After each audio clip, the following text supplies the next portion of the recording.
भी आदमी आएगा कल मैं आकर के ऑनरेबल प्राइम मिनिस्टर के खिलाफ बोलने लगूं कि साहब मेरे पास फलाने चीज का है और वो मेरा ये दिस इज नॉट डन। ये एक बड़ी डेमोक्रेसी है, आप एक रिस्पॉन्सिबल चैनल है, आप इनसे सबूत मांगिए पहले, ये सबूत दे पहले, तो डिस्कशन उसके बाद आगे बढ़े इस इशू कि राहुल गांधी मिले थे या नहीं मिले थे, और अगर मिले थे तो किससे और क्यों। ठीक है, सलाउद्दीन चौधरी,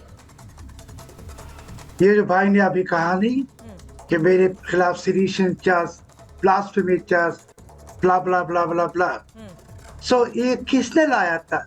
उनके दोस्त लोग, जमात इस्लामी और बीएनपी। क्योंकि मैंने कहा था कि मदरसा में जंगी की उत्पादन हो रहा है, उसके लिए मेरे खिलाफ सीडिशन, वो जो बड़ा बड़ा करके बार बार कह रहे नहीं, इट प्रूव्स दैट ये जिहादियों के दोस्त है। जिहादियों के दोस्त के साथ में क्या डिबेट करूंगा? मैंने कह दिया राहुल गांधी, मैं Tariq Rahman boldly and strongly. अभी आप ये कहेंगे वो कहेंगे, भाई आप तो पत्रकार हैं नहीं, आप सारे छोटा मोटा पॉलिटिशियन होते होंगे, मैं बहुत बड़ी लेवल की जर्नलिस्ट हूँ, इंटरनेशनली नो, आपको दुनिया में कोई भी नहीं जानता। मेरे फेवर में यूएस कांग्रेस में रेजोल्यूशन आया, न्यूयॉर्क टाइम्स में मेरे फेवर में एडिटोरियल पब्लिश कर दी। आपको पहले जानना चाहिए कि हु इज मी। आप जैसे मेरे के साथ बात करें कि कोई शर्तों की 4-5 सेकंड सुनिए, मैंने बात नहीं की, आप जब बात किया, आप सुनिए मेरी बात। आपके पास में आपके बोले हैं तो उनको बोलने दीजिए। मैं सलाउद्दीन एक चीज और सर, ओके सलाउद्दीन कोई सबूत नहीं है तो आप मतलब क्या है? आप मेरे देश के रुक जाइए सर, सुनने दीजिए, कोई भी आरोप लगा देंगे। हाँ जी, बात करने दीजिए, सुनिए। The way you are aggressively attacking me, it proves that what I said, you also know it is true. Frankly speaking, the way you are aggressively attacking, because मैंने एक चोर को चोर कह दिया और आप वो चोर की एक घर की रहने वाले, आप कहने नहीं वो चोर नहीं है, जो चोर कह रहे वो ये है वो मेरे देश के प्रधानमंत्री को, साफ प्लीज लिसन टू मी, आप बिना सबूत के कुछ नहीं कहेंगे। It is a matter of my country. Congress party, यही दिक्कत है, राहुल गांधी, यही दिक्कत है। अगर उन्होंने राहुल गांधी का नाम लेके कोई चीज बोली है तब सवाल खड़े हो रहे हैं, अगर वो राहुल गांधी को लेकर कोई बात कह रहे हैं तो सवाल खड़े हो रहे हैं।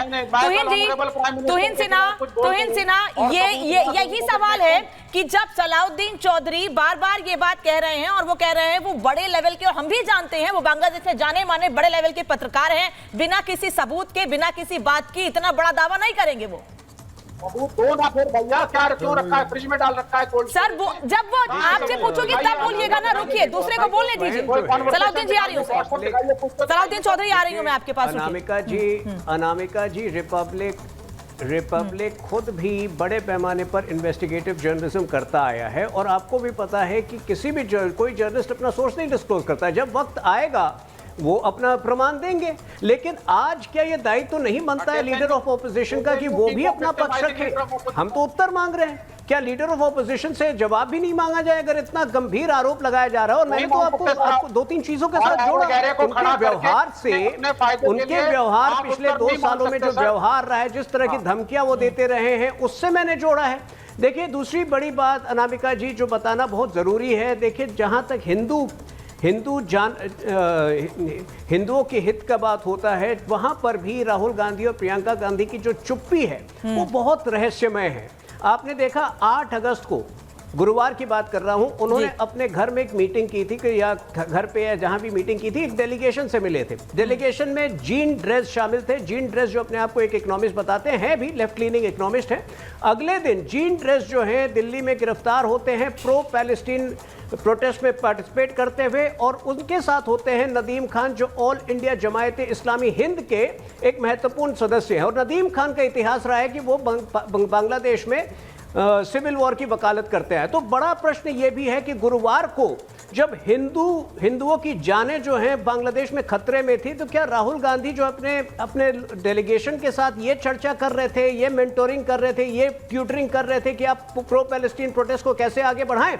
और यदि वो ऐसा कर रहे थे, अब जो आगे मैं दिखाने वाली हूँ, वापस लौट रही हूँ आप लोगों के पास, अब इसी पर आगे बात करने वाली हूँ, क्योंकि जो कुछ इस वक्त हो रहा है बांग्लादेश में, उससे एक बात तो साफ है कि बांग्लादेश का हिंदू जाग उठा है। लेकिन भारत में वो लोग जो गाजा पर बोलते हैं, लेकिन बांग्लादेश में हिंदुओं पर हो रहे अत्याचार पर एक शब्द नहीं निकल रहा है उनके मुंह से।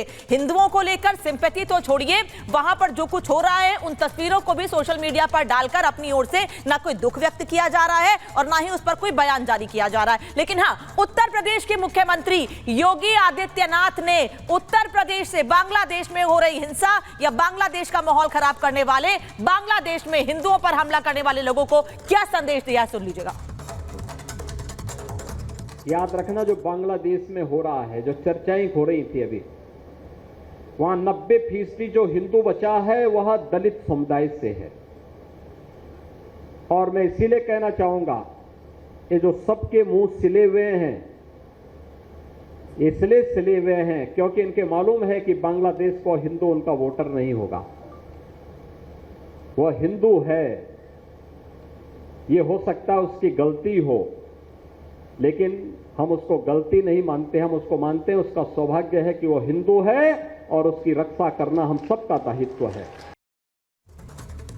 तो मुख्यमंत्री योगी आदित्यनाथ साफ कह रहे हैं कि जो लोग हिंदुओं पर अत्याचार कर रहे हैं बांग्लादेश में, उनका सीधे सीधे दाना पानी बंद कर देंगे योगी आदित्यनाथ। क्या यही संकेत दे रहे हैं वो? क्योंकि बांग्लादेश में हिंदू अत्याचार पर मुख्यमंत्री योगी आदित्यनाथ भड़क उठे हैं। उन्होंने कहा है कि हिंदुओं पर हमले नहीं रुके तो एक्शन संभव है, उत्तर प्रदेश से एक्शन लिया जाएगा उन पर। कट्टरवादियों का क्या वो दाना पानी बंद कर सकते हैं? उत्तर प्रदेश के मुख्यमंत्री ये क्या संकेत दे रहे हैं? क्या मुख्यमंत्री आने वाले समय में ऐसा कुछ कर सकते हैं? क्या दाना पानी बंद कर सकते हैं? बांग्लादेशी घरों में चूल्हा भी नहीं जल पाएगा अगर ऐसा हुआ तो, क्योंकि उत्तर प्रदेश से ढेरों सामान बांग्लादेश भेजा जाता है। चावल, गेहूं, सब्जियां, चीनी, फल, तमाम चीजें वहां सप्लाई की जाती हैं और करीब 140 चीजें बांग्लादेश भेजता है उत्तर प्रदेश। इसमें सीमेंट भी है, चमड़ा भी है, ई रिक्शा, इंजीनियरिंग आइटम्स हैं। तो ऐसे में हिंसा के चलते 700 करोड़ का सामान अटका हुआ है। तो क्या ऐसे बड़े कदम उठा के या ऐसे बड़े संकेत दे के बांग्लादेश में हिंदुओं के साथ जो कुछ हो रहा है उसको रोका जा सकता है? क्योंकि वहां के अंतरिम सरकार ने अभी तक हिंदुओं पर हो रहे हमले को लेकर कोई बड़ा कदम नहीं उठाया है। बस बार बार यही कहा जा रहा है कि हमारे देश के नागरिक हैं, उनके साथ ऐसा नहीं होना चाहिए। इस रिपोर्ट को देखिए कि कैसे बांग्लादेश में हालात खराब हो रहे हैं और कैसे भारत की ओर से इस पर संकेत दिए जा रहे हैं।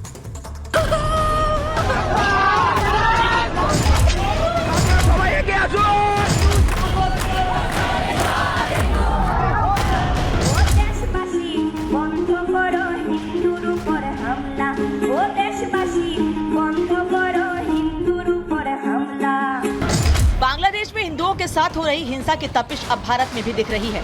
हिंदुओं पर हमले हो रहे हैं तो यहाँ सड़कों पर लोग उतर आए हैं, जमकर नारेबाजी हो रही है, प्रदर्शन हो रहे हैं, हिंसा बंद करने की आवाज तेज होने लगी।